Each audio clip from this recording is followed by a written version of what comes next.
Welcome in to IllinoisPrep.com. I am Skylar King alongside Eric Seals, talking Week 2 preview.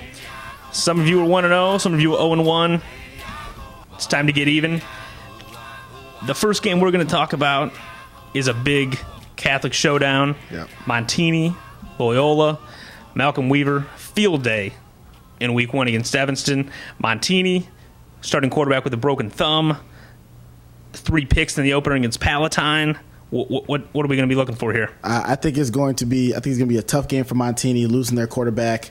I think it's going to be a little bit better than last week, though. They had less time to prepare for it. Now Coach Adriano is going to, he had more time to prepare his team, get some, reps to the next quarterback that's going to be taking over. But, man, Malcolm Weaver over there at Loyola, John Holisek has just got that team rolling. They're looking real good. Definitely going to be making some noise in the Chicago Catholic League. And, as far as picks go, because that's what we do, I went 4-1 last week. I'm going to have to go with Loyola on this one. I think losing their quarterback, and I think they're going to hit a couple rough patches for these next couple games. I think they're going to be good in the end, but right now I think Loyola has the edge over them. Well, quickly, on Montini, if you're the coaching staff there, are you saying let's run the ball? A significant amount more, or we can't go away from what we are. We got to try to get the ball to Westerkamp. I think the run game is definitely going to be a little bit more in some of these upcoming games. But the thing is, you have one of the best wide receivers in the state. And probably the best wide receiver. Yeah, I can't throw it a leg. You could just throw it up there and have him go get it. I mean, he's going to Nebraska for a reason. I think anybody who can put the ball in the air, they'll be okay. 3 picks in Week 1, though. That's true. Well, how much time do they have to prepare for that? I mean, I don't know when the quarterback went out, but if you only have 2 or 3 days, you got to think you're losing 30 days of preparation where he was taking first-team reps. Right. And so now you have someone else come in, and they're probably nervous, not ready. Coming in the second week, they'll, nerves will be a little bit down, and they'll be, a little bit better than the first time. But going against Loyola, that's not going to be easy. Yeah. At Loyola, I got the Ramblers also. Malcolm Weaver, probably not a guy that's getting talked about enough, but when you look at him and Alviti, he might be the second best quarterback in the state. Yep. Very talented. Yeah. Obviously, he can move with his feet. Yep. Definitely, his accuracy is pretty good too. So decent enough size, 6 foot, 6'1", exactly. And he was a starter. I think that's one of the biggest things when you have a pass first offense like Montini, like Loyola. You got a quarterback with a year's worth of experience throwing it around, and a lot of these receivers are back. Dowdle caught 2 touchdown passes in the opener against Evanston. You get that comfort level, and Loyola's going to score a lot of points on a lot of teams this year. Yes. So we both got Loyola. Game 2, Wheaton South, Maine South. Yep. 5 state titles in the last 3 years for these 2 programs. Maine South looking like they're rolling towards 4 in a row. Wheaton South traveling up to Park Ridge. Yep. What's got to change for Wheaton South to make this a game? Man, it's gonna be a tough one no matter what. Maine South is, they remember everything that happened last year. We talked about it a million times. The game was over and they were still putting on points. Yep. Riley O'Toole and company they were ridiculous. They were a very, very talented team. One thing that we talked about is if Maine South got to play that same Wheaton South team at the end of the year, because Maine South started to roll after that. So I think that it's going to be probably one of the most difficult games that the Tigers are going to have to play this year. They're going to be up in Park Ridge. Maine South has their number. They're rolling this year. Upperclassmen galore. Everybody back from the state championship team. Honestly, I think it's going to be tough for them to really make it a game. I think they're going to have to first figure out the quarterback situation. Whether it's going to be, upperclassmen or lowerclassmen, let's go ahead and find someone. And if he's not doing good, it doesn't matter. Let him take reign to the team, mess up with them, and get better throughout the year. Yeah, you can't turn the ball over 3 times because there's a pretty good chance that Alviti and Paul Preston aren't going to be turning it over 4 times like Glenbard West did for them, and they still got beat by 14 by the Hilltoppers. Yeah. And I think Maine South's a runaway freight train this year. Yep. I'm almost disappointed that they won by 4 touchdowns in Week 1. 40-12. It's like 40. That's it. Really? That's it? I mean, Paul Preston only had like 80 all-purpose yards. I mean, like that should be like a quarter. Well, one thing that is going to be interesting with Maine South playing this game is that I think they have a lot more speed than Glenbard West did. And there was... Well, definitely when you talk about offense, Alviti is a threat to take off for 60 yards all the time if you get him that opening. And there was a lot of holes in the game that we just saw, Glenbard West versus Wheaton South, and I think they're going to take advantage of them. And, man, if you didn't know, now you know. I have Maine South in this one too. Looking at the Wheaton Warrensville South Tigers schedule, it was going to be hard, in my viewpoint, for them to win those first two games, and this is just going to be, it's going to be a tough start for them. Yeah. Again, they're number one. Everyone's got Maine South number one, so it's not like we're going out on a limb. Well, the funny thing is, and I just thought about this, since they're number one and they're so far from everybody else in everybody's opinion, they really aren't getting talked about a lot. No. It's like, who's the number two team? Because we know who number one is. It's like Maine South. That's not. I mean, they're old news. It's not really that exciting talking about Maine South.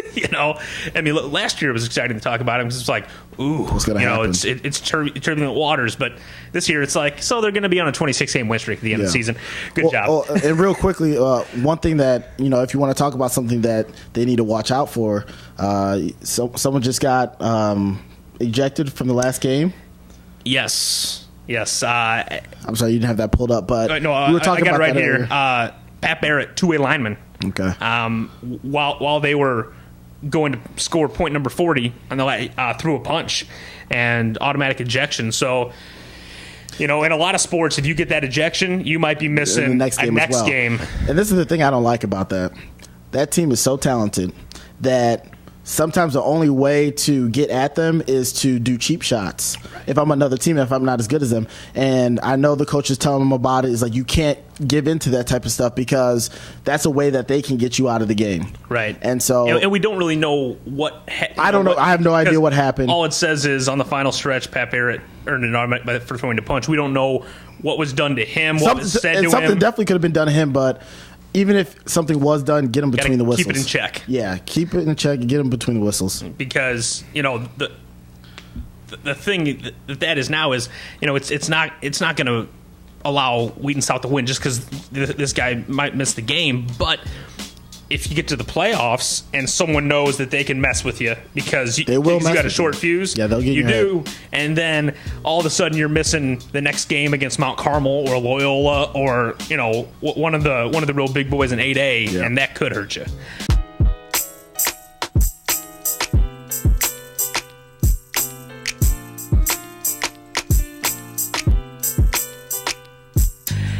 Game 3 is the first of our 3 East St. Louis road trip games.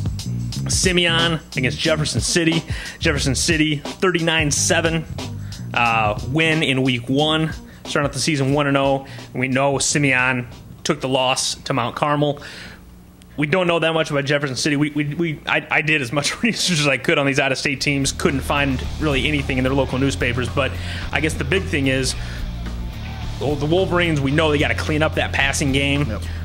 What else do they need to do to win against any sort of quality opponent? I think that's one of the biggest things. You get that passing game going, you get your momentum up, you get your confidence up, and you start playing better. I think the coaching staff over there has been doing a fantastic job. Is going to get that in check because it's a mental thing, not catching the ball. It's just concentration. And I think they'll be a completely different team after that. The run game will open up. Robert Gregory is going to have more lanes to run if he needs to. So I'm actually going to go with Simeon. I think they're going to have a turnaround game after what they just went through with Mount Carmel.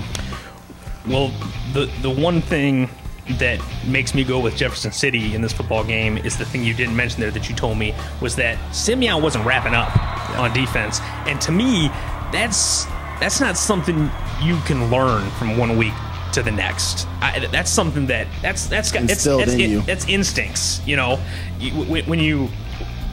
If any of you were big high school football fans and watched all these nationally televised games on ESPN, you see these Florida schools and these Texas schools, they are coming in there 150 miles an hour and wrapping up and popping people. And that's what prevents you from being elite is if you don't do those fundamental things. It's good to be talented, and we know Simeon is, but you got to do the fundamental things at least at an above average level if you're going to beat good teams. St. Rita, Memphis Whitehaven. St. Rita, as we talked about, has got the typical St. Rita type hype. Even though they lost Joanna Cooey, where are the points going to come from? But they beat Portage, and again, as I said, St. Rita, it looks like. I'm going to have to go with them. St. Rita, the team I know, the team we've been able to do more research on. And, I just think it's a program that, they're going to play teams out of state. They're going to go, they're going down here by East St. Louis. And, I think they're going to come out of this game with a win. It's a St. Rita team. It's Chicago Catholic team. They're going to be ready to play. They do this on the regular. Yeah. And you stole my thunder there. That was my point.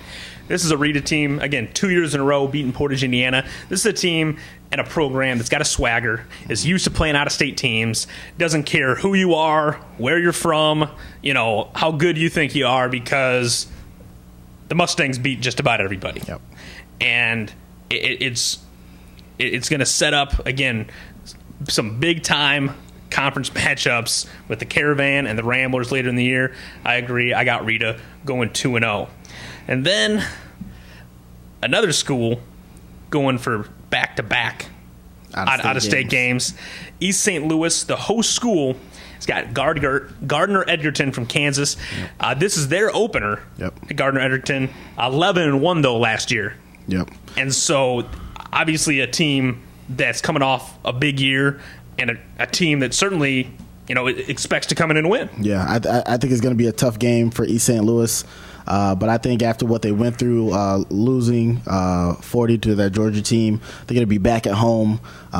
They're, got coached up a little bit, got the jitters out from week one.